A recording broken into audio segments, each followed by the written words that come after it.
Eight fellas मैं तुम्हें thanks कहना चाहता हूँ। ये मैं रिकॉर्ड कर रहा हूँ पूरी वीडियो डे 1 के बाद, क्योंकि डे 1 तक हमारे कुछ 398 सब्सक्राइबर हो गए थे। देन जब ये डे 1 पूरी एडिट हो गई थी तो 500 क्रॉस कर गए थे, जो कि अपने में बहुत बड़ी बात है कि इतनी जल्दी इतना बड़ा जंप मारना, दैट्स ग्रेट। मैंने कभी सोचा नहीं था कि वो इतनी जल्दी हो जाएगा, but yeah I would like thanks to you guys कि तुमने इतना अच्छा खासा सपोर्ट दिया। तुमने कमेंट सेक्शंस में जो तुमने अपना प्यार दिया, मैं बिल्कुल चाहूँगा कि उस प्यार को बर्बाद ना होने दूँ, मैं उस भरोसे को टूटने ना दूँ, और मैं एक अच्छी मांगा तुम्हारे सामने ला के दूँ। चाहे मैं गलतियाँ करूँ, चाहे मैं आर्ट स्टाइल को और सुधारूँ, बट हाँ, हमें इन दी एंड इम्प्रूव होना है और आगे चीज़ें और सीखनी है। क्योंकि कोई भी मांगा आर्टिस्ट हो, वो भी स्टार्टिंग में उतनी अच्छी आर्ट वर्क नहीं बना पाता जितना वो अभी अपने प्रेजेंट के पीक में होता है। बट या हमें भी अभी और चीज़ें सीखनी है और आगे और अच्छा खासा परफॉर्म भी करना है। बट या लेट्स स्टार्ट दिस वीडियो।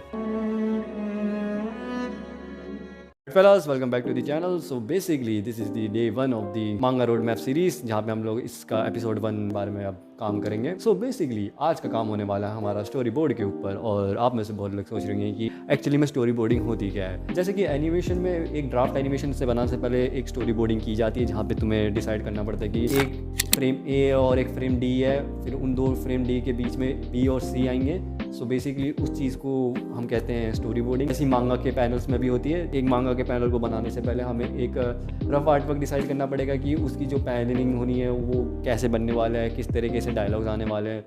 सो वो सब डिसाइड करने के लिए हमको पहले स्टोरी बोर्डिंग करनी पड़ती है, जो कि एक एक्चुअल रफ आर्ट वर्क में होता है। और बेसिकली आर्टिस्ट इस काम को दिखाते नहीं है, क्योंकि वो देखो थोड़ा सा टूटे फूटे हालत में होता है, बट स्टिल मैं थोड़ा उसको शेयर करना चाहूँगा कि वो चीज़ एक्चुअल में बनती कैसे है। फॉर एग्जांपल अगर इनटेक हम ले कोई भी शोनेन मांगा, जैसे कि ब्लीच हो गई या फिर अभी की चलने वाली वन पीस होगी, तो कभी कभार उसके जो आर्टिस्ट होते हैं वो रिवील करते हैं कि उनके ड्राफ्ट्स एक्चुअल में कैसे बनते हैं, स्टोरी बोर्डिंग कैसे होती है। तो उन्हीं से सीख के आज हम भी अपनी मांगा बनाने से पहले एक स्टोरी बोर्डिंग के ऊपर काम करेंगे, ताकि हमको पहले से पता रहे कि हमारे जो पैनल्स है वो किस तरीके से लगने वाले हैं और किस तरीके से उसके ऊपर काम करने वाले हैं। Let's start with the story boarding. तो आज का एपिसोड होने वाला है स्टोरी बोर्डिंग के ऊपर। ओके फेलस, तो स्टोरी बोर्ड बनाने से पहले मेरे पास कुछ ऐसे पुराने आर्ट भरे पड़े हैं जहाँ पे मैंने ये ड्राफ्ट बनाए थे। ये एक्चुअली स्टोरी बोर्ड में नहीं आती, एक्चुअली ड्राफ्ट्स होते हैं जहाँ पे तुमने बस ऑलरेडी काम कर रखा है। तो ये मेरे कुछ पिछले 2-3 सालों के काम है, जो कि मैंने प्रैक्टिस करे थे कि अपने कैरेक्टर्स को कैसा दिखाना चाहिए, कैसे काम करना चाहिए। सो ये बहुत पुराने आर्ट वर्क्स है, और अभी खैर इनसे तो अच्छा खासा इंप्रूव कर चुका हूँ, बट या मेरे कुछ पुराने प्रैक्टिसेस कुछ इस तरीके से रहते थे जब मैंने इस काम को शुरू किया था।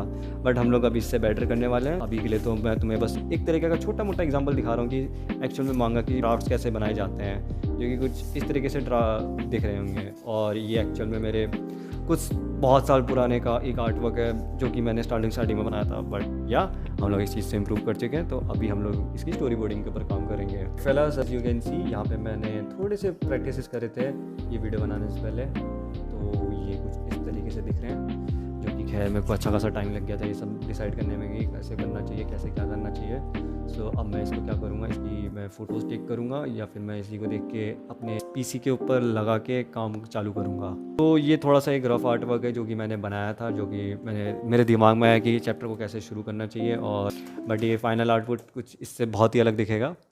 So let's begin with the digital work. Okay fellas, before starting in this graphic tablet, आप में से पहले बहुत लोग यही सोच रहे होंगे कि मेरे पीसी के एक्चुअल में स्पेक्स क्या है। तो मैं आपको अगर इसके स्पेक्स के बारे में बताऊं, तो मैं एक्चुअली में यूज़ करता हूं GTX 1650 का ग्राफिक कार्ड और i3 10 Gen का प्रोसेसर, जो कि बहुत अच्छा खासा पावरफुल सिस्टम है। मेरा मेनली काम तो इसमें मांगा बनाने का है, तो बेसिकली वो काम बहुत ईजीली हो जाता है विदाउट एनी लैग एंड कुछ के। बात करूँ मैं इस ग्राफिक टैबलेट के बारे में, जो इसकी शान है, तो बेसिकली ये ग्राफिक टैबलेट है Hyun canvas 12 pro.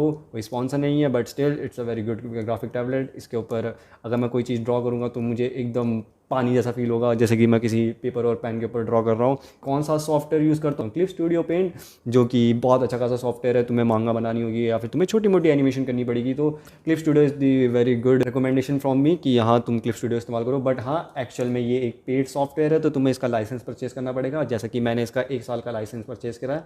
I will not support that कि तुम इसके क्रैक को इस्तेमाल करो, क्योंकि कुछ एसेट्स होते हैं जो क्रैक में नहीं मिलते हैं, वो चीज़ें तुम्हें ऑनलाइन ही मिलती है इसके सामान के लिए। तो खैर हम लोग अभी स्टोरी बोर्डिंग के ऊपर काम करने वाले हैं, तो मैंने कुछ फ़ोटोज़ इसके ऊपर भेज दिए इसके ऊपर।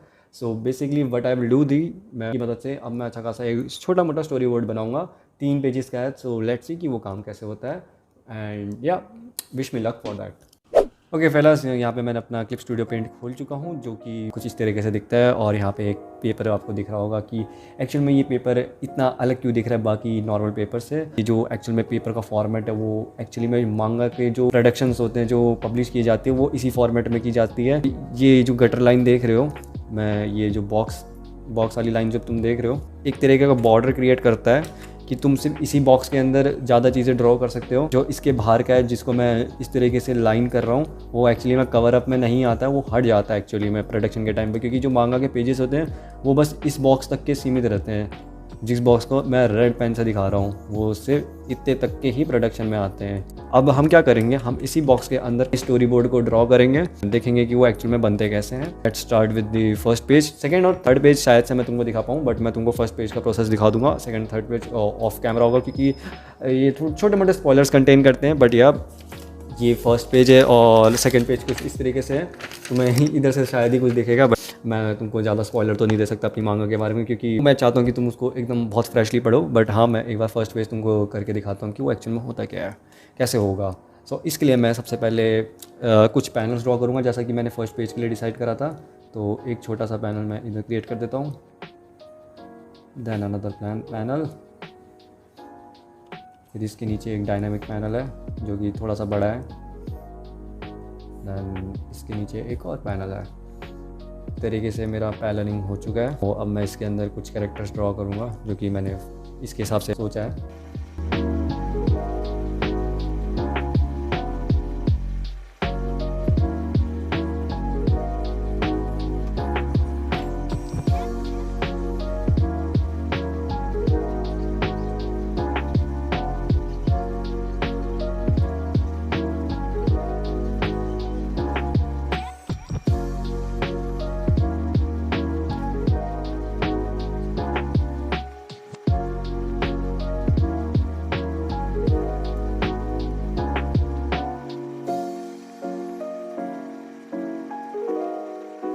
ओके फेलस, तो मैंने इसके आधे से ज़्यादा पैनल्स बना लिया। तो यहाँ पे मैंने कुछ इस तरीके से दिखाने की कोशिश करी कि एक बंदा है जो ऊपर से नीचे तक थोड़ी सी फटी पड़ी है और उसका हाथ भी कटा हुआ, वो चीज़ को देख रहा है। ही सडनली रियलाइज कि इसके पीछे कोई खड़ा है, तो वो अभी पीछे को देखने की कोशिश कर रहा है।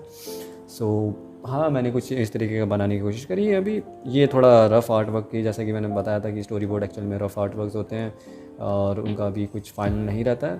तो बेसिकली एक तरीके का ये हमारा लगभग 20% ऑफ द काम हो चुका है। इसके बाद थोड़ी सी इंकिंग, फिर स्क्रीन टोनिंग, जो कि इसको और नेक्स्ट लेवल लेके जाएगी। तो अभी हम लोग इसके लास्ट पैनल के ऊपर भी काम करेंगे। लास्ट पैनल में वो बंदा थोड़ा इस साइड को ऐसे देखेगा and then the demon will looks like देख कि को उसको ऐसे घूर के देख रहा है। तो वो चीज़ें इमेजिन करके मेरे को वो सब करनी थी। तो मैंने यहाँ पे स्टोरी बोर्डिंग में थोड़ी सी इस चीज़ को बना के रखा है, जो कि कुछ इस तरीके से दिख रहा होगा आप लोगों को। सो अभी इस चीज़ को ड्रॉ करते हैं।